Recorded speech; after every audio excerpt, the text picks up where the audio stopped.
उत्तराखंड के चारों धामों को तो आप सभी जानते हैं, श्री बद्रीनाथ, श्री केदारनाथ, गंगोत्री और यमुनोत्री। पर क्या आप पांचवें धाम के बारे में जानते हैं?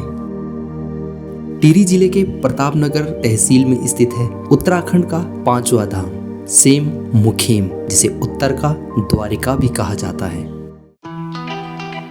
समुद्र तल से लगभग 7000 फीट की ऊंचाई में यह धाम सेम मुखेम नागराज टिहरी गढ़वाल में स्थित एक प्रसिद्ध नाग तीर्थ है, जो सेम नागराज के नाम से भी प्रसिद्ध है।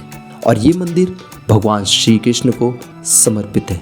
और अगर आप यात्रा करना चाहते हैं तो देहरादून से रोडवेज डायरेक्ट बस सेवा सेम मुखेम तक अवेलेबल है, जो सुबह 9 बजे देहरादून से निकलकर 5 बजे सेम मुखेम पहुंचती है। और अगर आप ऋषिकेश से आते हैं तो आप चंबा, टिहरी, लमगांव होते हुए सेम मुखेम पहुंच सकते हैं। देहरादून से सेम मुखेम की दूरी 160 किलोमीटर है और ऋषिकेश से 130 किलोमीटर की दूरी में है, जहां आप टिहरी झील के ऊपर बने खूबसूरत डोबरा चांटी सस्पेंशन ब्रिज से होकर पहुंच जाएंगे सेम मुखेम।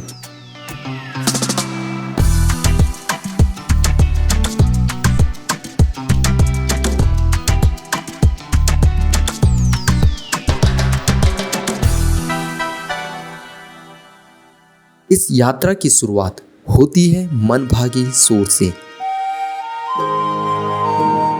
यहाँ एक पहाड़ों के बीच खूबसूरत समतल मैदान सा है, जहाँ आप आसानी से अपनी गाड़ी से पहुँच सकते हैं। यहाँ आपको रहने और खाने पीने की सुविधा भी मिल जाती है।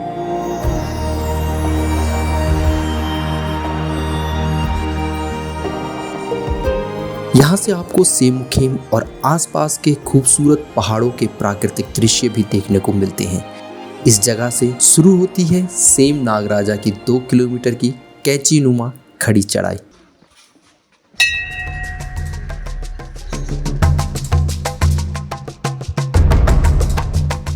रमोली पट्टी का ये क्षेत्र अत्यंत सुरम्य और प्राकृतिक सुंदरता से भरपूर है। चारों ओर सघन हरियाली और घने जंगल के बीच मंदिर के रास्ते में बांज, बुरांस, खरसू, केदारपाती के वृक्षों से निकलती सुगंध पूरे क्षेत्र में फैली रहती है।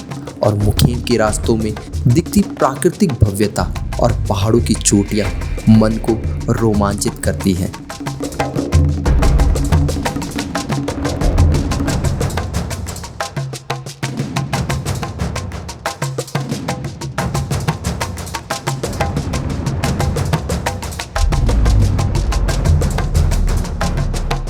देखा जाए तो उत्तराखंड के ये मंदिर न केवल धार्मिक दृष्टि से महत्वपूर्ण है, बल्कि प्रकृति की गोद में बसे होने के कारण यहाँ की यात्रा आपको एक अलग ही दुनिया का अनुभव कराती है।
मंदिर के प्रांगण में पहुंचकर दर्शन होते हैं सेम मुखेम के आकर्षक मुख्य द्वार के, जहां भगवान श्री कृष्ण नागराज के ऊपर बंसी बजाते हुए दिखते हैं। यह द्वार लगभग 28 फीट ऊंचा और 14 फीट चौड़ा है।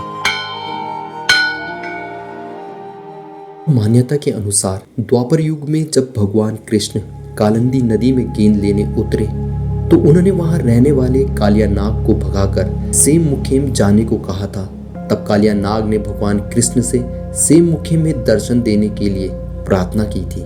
कालिया नाग की इच्छा पूरी करने के लिए भगवान कृष्ण यहाँ आकर स्थापित हो गए।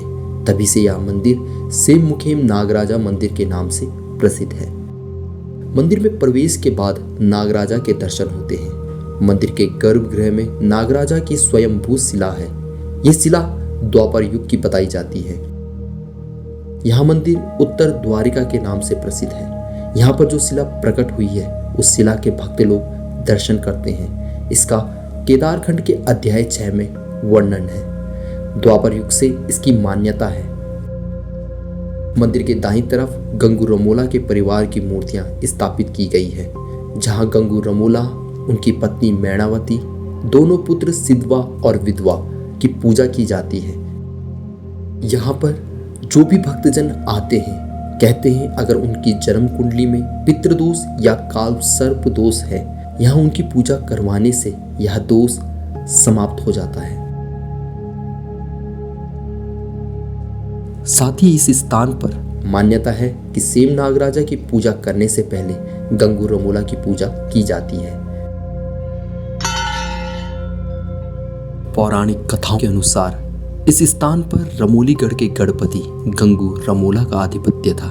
एक बार भगवान कृष्ण ब्राह्मण वेश में हिमालय क्षेत्र में आए और उन्हें यह स्थान बेहद ही सुंदर लगा। उन्होंने गंगू रमोला से इस रमणीक स्थान पर रहने के लिए जगह मांगी, लेकिन गंगू रमोला ने भगवान कृष्ण को यहाँ जगह देने से इनकार कर दिया। तभी श्री कृष्ण के श्राप से गंगू रमोला की भेड़, बकरियां, गाय, भैंस सभी पत्थर में बदल गए। गंगू रमोला के रमोलीगढ़ क्षेत्र में हाहाकार मच गया।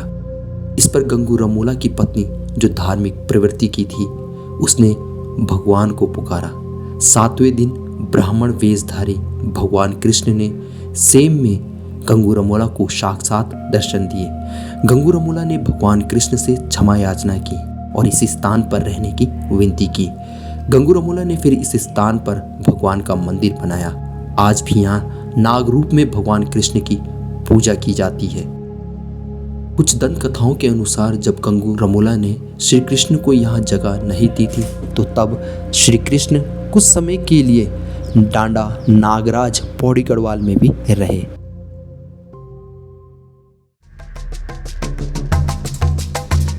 मंदिर से कुछ दूर पैदल यात्रा करके एक चमत्कारी शिला मिलती है, जिसे देखने के लिए लोगों को 1 किलोमीटर की अतिरिक्त दूरी तय करनी पड़ती है।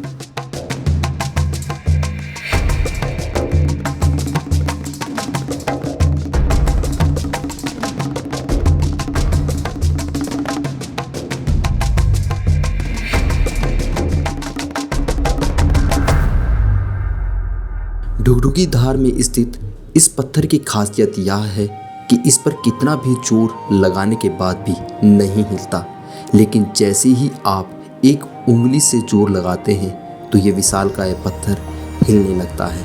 इसलिए लोग आस्था की नज़र से भी देखते हैं। कहते हैं इस जगह भगवान श्री कृष्ण ने गंगू रमोला के अनुरोध पर यहाँ हिमा नामक राक्षस का वध किया था।